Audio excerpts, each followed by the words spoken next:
السلام عليكم ورحمه الله تعالى وبركاته. كي دايرين؟ لاباس عليكم؟ نتمنى الفيديو ديال اليوم يلقاكم في افضل الاحوال. اليوم ان شاء الله غادي نشارك معكم كيكه مختلفه على جميع الكيكات. كيكات السينابون كتجي بنينه بزاف خفيفه ومعلكه في نفس الوقت، مع واحد الصوص اللي سهله ولذيذه بزاف. فنتمنى الفيديو ديال اليوم ينال اعجابكم، وما نزيدش نطول عليكم، نخليكم مع المكونات وطريقه التحضير.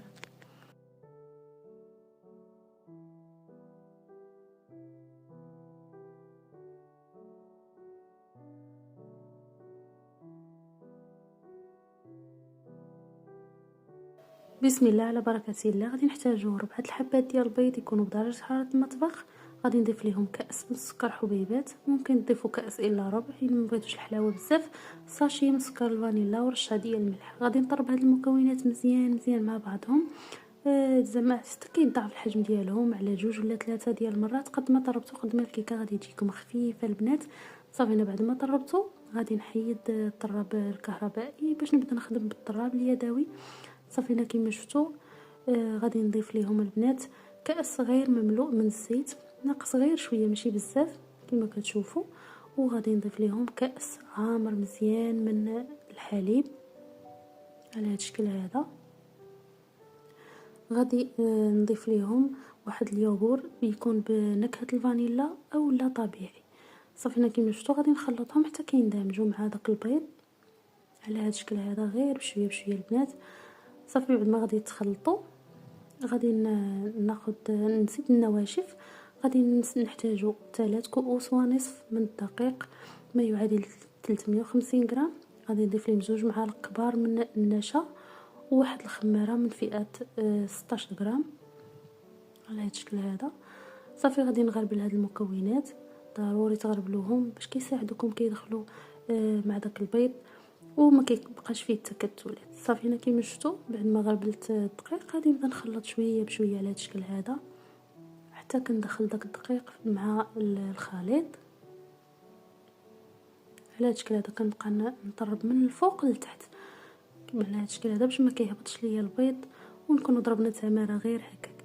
صافي كيما شفتوا هنايا بعد ما خلطت الخليط على هذا الشكل هذا غادي نخليه على جنب، وندوزو نوجدوا الخلطه اللي غادي نحتاجو، يعني التعميره باش غادي نعمروا هذا الكيك هذا اللي هي الخلطه ديال السينابون.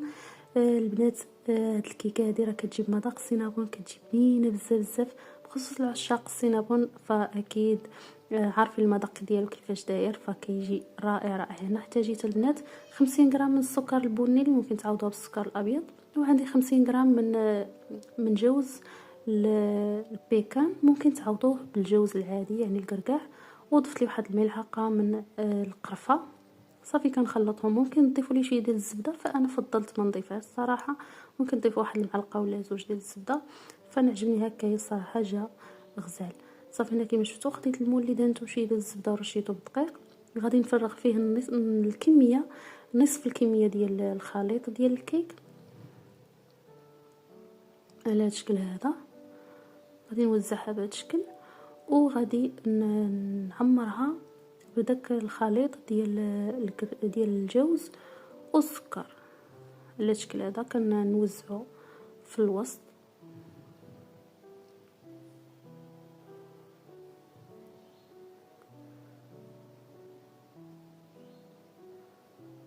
وغادي كما شفتوا غادي نغطيه بالكيك اللي خلينا من قبل، الخليط ديال الكيك بالنصف الثاني. صافي وغادي ندخلها الفران اللي مسخن من قبل على 170 درجه، شاعل غير من التحت. شفتوا هنا كنخبطها باش كيخرج منها شويه الهواء. صافي وغادي ندخلها الفران تقريبا لمده ديال 50 دقيقه كتكون طايبه. المهم نتوما ضروري كتجربوها قبل. بالنسبه للصوص احتاجيت فيها 5 قطع من الجبن الكريمي، يوغور من نكهه الفانيلا، 4 ملاعق من السكر بودره، وضفت ليه 4 ملاعق من الحليب بودره مع واحد 2 معالق من الحليب السائل. كنطحن البنات كلشي مزيان كنبقى نطحنو مزيان حتى كيولي ليا على هذا الشكل هذا كريمي البنات. شوفوا معايا كيفاش كيخرج الصوص البنات، كتجي بنينه بزاف خطيره، ضروري تجربوها. كتجي فيها واحد المذاق غزال بحال تشيز كيك. صافي هنا كيما شفتوا غادي نخليها على جنب. وهنا الكيك ديالي البنات بعد ما برد وبعد ما طاب وخليته برد مزيان عاد كنديمو ليه، كنحيدو من المول ضروري خليوه يبرد مزيان. فانا خليته البنات ليله كامله. صافي بعد ما ديموليتو كنزينو بديك الصوص اللي وجدنا على هذا الشكل هذا. بعد ما درتها في ساكابوش كنزين بها الكيك، وغادي نزينو بواحد شويه من صلصه اللوتوس اولا الكراميل اللي متوفر عندكم البنات، كراميل منزلي اولا شارينو بحال ولا كريمه اللوتوس. ذوبتها شويه في الميكروونداز وعملتها هي في الساكابوش وزينت بها هكا من الفوق، وخديت حتى واحد شويه ديال شوكولاته الدهن حتى هي دوزتها شويه في الميكروونداز وعملتها هي في ساكابوش وزينت بها بهذا الشكل هذا باش كتعطيني داك التدرج ديال الالوان. ومن الفوق زينتها بشويه من جوز البيكان اولا الجوز العادي اللي متوفر عندكم على هذا الشكل هذا. وهذه هي الكيكه ديالنا ديال اليوم البنات، ضروري تجربوها لانه كتجي خطيره بنينه بزاف. واحد المذاق فيها الصراحه كاع اللي ذاقوها حماقوا عليها، كتجي بنينه والشكل ديالها شوفوا معايا ما شاء الله كيفاش كيجي، كتفتح النفس صراحه، كتجي بنينه بزاف.